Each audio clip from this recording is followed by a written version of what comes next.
दोस्तों, आज की सबसे पहली और बड़ी खबर।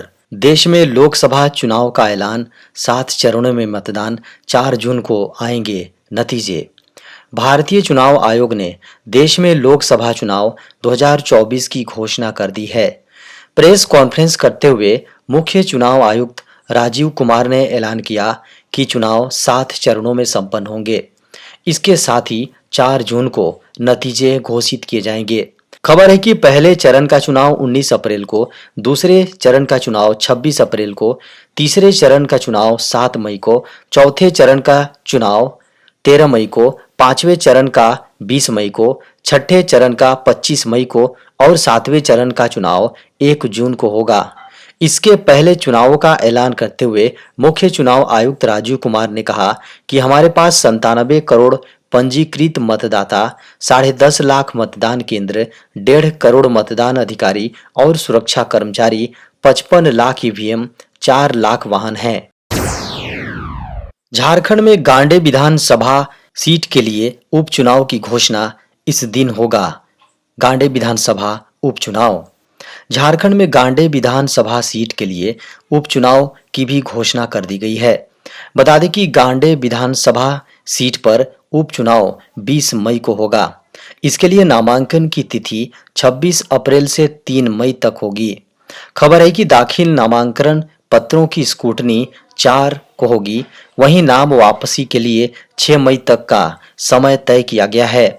बता दें कि गांडे विधानसभा उपचुनाव की मतगणना भी लोकसभा चुनावों के साथ 20 मई को ही होगी और 4 जून को इसका नतीजा इसके नतीजे सामने आएंगे। गांडे विधानसभा सीट जेएमएम विधायक डॉक्टर सरफराज अहमद के इस्तीफे के बाद रिक्त है। बता दें कि सरफराज अहमद ने 31 दिसंबर को इस्तीफा दिया था। अब वे जेएमएम कोटे से राज्यसभा सांसद चुने गए हैं। झारखंड में 4 चरणों में होंगे लोकसभा चुनाव। देश में लोकसभा चुनाव की घोषणा कर दी गई है। बता दें कि झारखंड की 14 लोकसभा सीटों के लिए 4 चरणों में चुनाव संपन्न होंगे। निर्वाचन आयोग ने शनिवार को घोषणा की कि झारखंड में मतदान 13 मई, 20 मई, 25 मई और 1 जून को होंगे। मुख्य निर्वाचन आयुक्त राजीव कुमार ने कहा कि देश में लोकसभा चुनाव 19 अप्रैल से 1 जून तक 7 चरणों में होंगे। बता दें कि मतगणना 4 जून को संपन्न होगी। खबर है कि झारखंड की कुल 14 लोकसभा सीट में से 5 अनुसूचित जनजाति और 1 सीट अनुसूचित जाति के लिए रिजर्व है।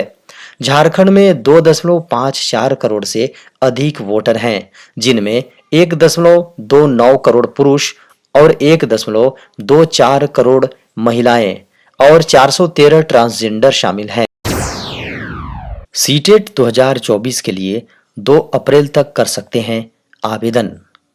सीबीएसई के केंद्रीय शिक्षक पात्रता परीक्षा यानी सीटेट 2024 के लिए ऑनलाइन आवेदन शुरू हो गए हैं। सीटेट एग्जाम जुलाई 2024 को होगा। इसके लिए केंद्रीय माध्यमिक शिक्षा बोर्ड रजिस्ट्रेशन की प्रक्रिया शुरू कर दी है। खबर है कि योग्य उम्मीदवार 2 अप्रैल 2024 तक इसके लिए आवेदन अप्लाई कर सकते हैं। बता दें कि सीबीएसई ने सीटेट एग्जाम के लिए जुड़ी सारी जानकारी साझा करते हुए कहा है कि इस परीक्षा के लिए सामान्य ओबीसी वर्ग के उम्मीदवारों को पेपर 1 या पेपर 2 के लिए 1000 रुपये परीक्षा फीस देनी होगी, जबकि दोनों पेपर में आवेदन करने के लिए 1200 रुपये का शुल्क देना होगा। वहीं अनुसूचित जाति, जनजाति, दिव्यांग उम्मीदवारों के लिए मात्र एक पेपर के लिए परीक्षा शुल्क 500 और दोनों पेपर्स के लिए 600 रुपये देने होंगे। हैकर्स ने ढूंढा ठगी का नया तरीका। अब ई सिम से बैंक अकाउंट को निशाना बना रहे हैं हैकर्स। टेक्नोलॉजी हमारे जीवन को आसान बना रही है, लेकिन हैकर्स इसका इस्तेमाल लोगों को फंसाने के लिए कर रहे हैं। खबर है कि रूसी साइबर सुरक्षा कंपनी FACCT ने ई सिम का इस्तेमाल करने वाले लोगों से सतर्क रहने का आग्रह किया है।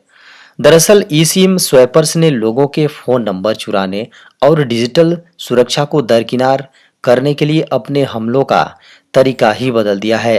कंपनी ने ढूंढा है कि पिछले साल सिर्फ एक मामले में लोगों ने व्यक्तिगत खातों तक पहुंच हासिल करने के लिए लगभग 100 बार प्रयास किए गए थे। बता दें कि ई सिम डिजिटल सिम की तरह होते हैं जो लोगों के फोन में स्टोर होते हैं। यह फिजिकल सिम की तरह काम करता है। सेवा प्रदाता द्वारा प्रदान किए गए क्यूआर कोड को स्कैन करके ई सिम को डिवाइस में जोड़ा जा सकता है। यह तकनीक स्मार्टफोन निर्माता कंपनियों के बीच काफी लोकप्रिय हो रही है और वे सेल फोन से फिजिकल सिम कार्ड स्लॉट हटा रहे हैं। रिपोर्ट में कहा गया है कि सिम स्वैपर्स ने ई सिम टेक्नोलॉजी को क्रैक करना शुरू कर दिया है और फोन नंबर, बैंक डिटेल्स आदि तक पहुंच सकते हैं। हमलावर चोरी या लीक हुए क्रेडेंशियल का उपयोग करके उपयोगकर्ताओं के मोबाइल खातों को हाईजैक कर लेते हैं और फिर क्यूआर कोड उत्पन्न करके मोबाइल फोन नंबरों को अपने डिवाइस में स्थानांतरित कर लेते हैं। इस प्रक्रिया के दौरान पीड़ित का सेल फोन नंबर हाईजैक कर लिया जाता है और ई सिम निष्क्रिय कर दिया जाता है।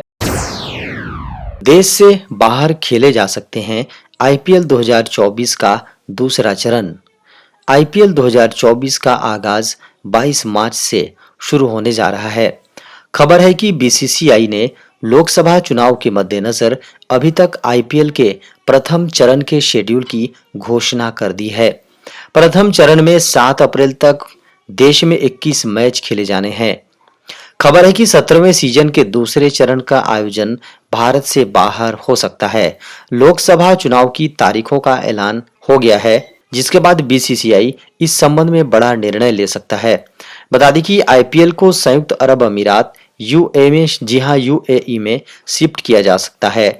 2022 में कोरोना महामारी के कारण आईपीएल का आयोजन यूएई में संपन्न हुआ था।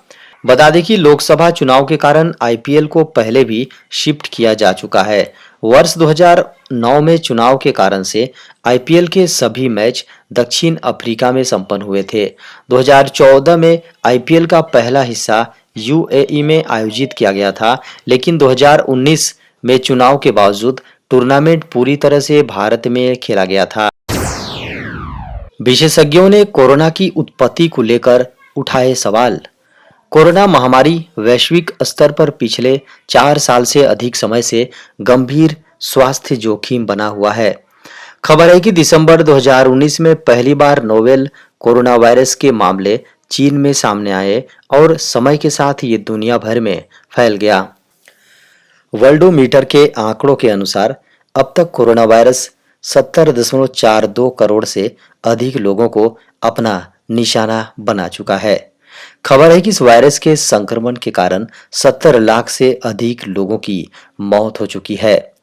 वैक्सीनेशन और हर्ड इम्यूनिटी ने इस वायरस और इसके कारण होने वाली गंभीर समस्याओं के जोखिमों को तो कम कर दिया है, पर म्यूटेटेड वेरिएंट्स के कारण खतरा अब भी बरकरार है।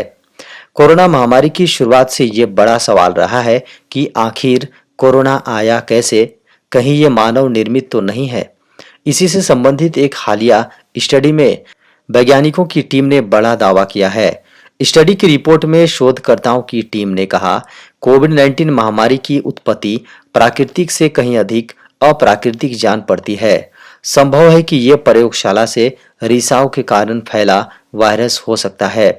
वैज्ञानिकों के इस दावे ने कोरोना के उद्भव को लेकर एक बार फिर से चर्चा का बाजार गर्म कर दिया है। बता दें कि कोरोना का प्रसार कैसे हुआ, ये जानने के लिए शोधकर्ताओं की टीम ने ग्रुनो फिनके टूल यानी MGFT की मदद ली, जिसमें यह जानने की कोशिश की गई कि यह मूल रूप से फैली महामारी थी या फिर जैविक हमला जैसा कुछ। MGFT उपकरणों का प्रयोग पहले भी वायरस के स्रोतों का पता लगाने के लिए प्रयोग में लाया जाता रहा है। इस स्टडी के लिए शोधकर्ताओं की टीम ने कई मापदंडों के आधार पर डेटा एकत्रित किया। पड़ोसी देश चीन के चंद्रमा मिशन को तगड़ा झटका, अंतरिक्ष से ही गायब हो गए 2 सैटेलाइट। भारत के पड़ोसी देश चीन, जी हां, भारत के साथ मिशन मून को लेकर मुकाबले में उतरे चीन को बेहद बड़ा झटका लगा है और उसका चंद्रमा मिशन फेल हो गया है। खबर है कि उसके 2 सैटेलाइट अंतरिक्ष में गायब हो गए हैं। चीनी मीडिया की खबरों को माने तो चीन के 2 रॉकेट जो चंद्रमा मिशन पर थे वो टेक्निकल कारणों से अपने रास्ते से भटक गया और अंतरिक्ष में गायब होने के बाद अपनी नियोजित कक्षा में पहुंचने से नाकाम हो चुका है। चीनी चंद्र मिशन के हाई प्रोफाइल कार्यक्रम को ये बहुत बड़ा झटका लगा है।